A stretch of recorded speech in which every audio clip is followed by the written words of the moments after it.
ay Kristiyano, pare-pareho tayo. Andito sa Pinas lahat tayo ay Pilipino. Pero bakit ganito? Ako'y nalilito. Ano ang dahilan bakit palaging may gulo? Di ko alam pinaglalaban, sila'y nagpapatayan. Ano ang dahilan di na ba pwedeng pag-usapan? Sa maling pagkaunawa katumbas ay kamatayan. Ngayon di na makita asan ng kapayapaan. Minsan nagtatanong ako kung bakit ito ang nangyayari. Kailangan ba sa bawat akbang ay may nasasawi? Ito lang ba ang paraan? Wala na bang iba pa? Ang pagpatak ng luha mula sa mga buhay na nawala. Kristiyano at Muslim kapwa Pilipinong naglalaban. Isa ito sa mga dahilang di ko maunawaan, di ko maintindihan at di ko rin alam kung bakit na parang pinapasangko kanilang mga pasakit. Kung Muslim ikay Kristiyano, pare-pareho tayo. At dito sa Pinas lahat tayo ay Pilipino. Ang pagdanak ng dugo, kailan ba to magwawakas? Ang problema sa hitwa, ang kailan ba malulutas? Kung Muslim ikay Kristiyano, pare-pareho tayo. At dito sa Pinas lahat tayo ay Pilipino. Kailan ba mabibitawan ang paghawak ng armas? Ang sagot ba sa hitwaan ay paggamit ng dahas? Kaya makita ang liwanag, puro na lang kadiliman. Mga tanong sa isip ko, ano ang kasagutan? Nagpapatayan,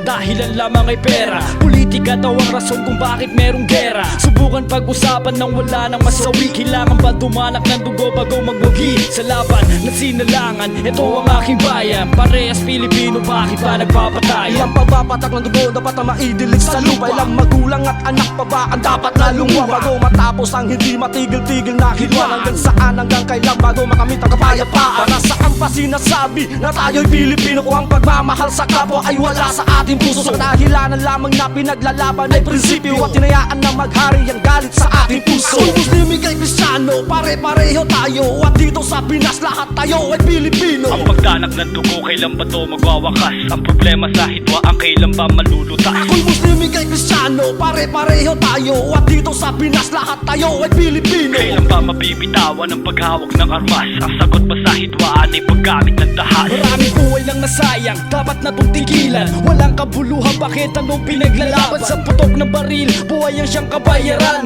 Sabihin mo ngayon meron bang kinahantungan? Maraming bata nang lumuha, nagtirik ng kandila. Ang nais makamit ang katarungan ay makuha. Ito ang aking tinig, lahat tayo'y kumapi. Sa iisang bandila, iisa ang ating nais. Simula na ako'y sinilang, ganito na ang bayan ko. Hanggang sa ako'y nagkamalay, wala pa rin pinagbago. Hanggang saan nga ba ito? Wala na bang katapusan? Mga kaguluhan, wala namang kabuluhan. Nagkakaintindihan lamang sa putok ng baril. Sa bawat pera na inutang, ba't buhay ang siningil? Lagi na lamang ganito, sana naman ay magbago. Sana naman makamit na ang kapayapaan dito sa bayan Kung ko. Muslim ikay Kristiyano, pare-pareho tayo. At dito sa Pinas lahat tayo ay Pilipino. Ang pagdanak ng dugo, kailan ba to magwawakas? Ang problema sa hitwa, ang kailan ba malulutas? Kung Muslim ikay Kristiyano, pare-pareho tayo. At dito sa Pinas lahat tayo ay Pilipino. Kailan ba mabibitawan ang paghawak ng armas? Ang sagot ba sa hitwaan ay paggamit ng dahas?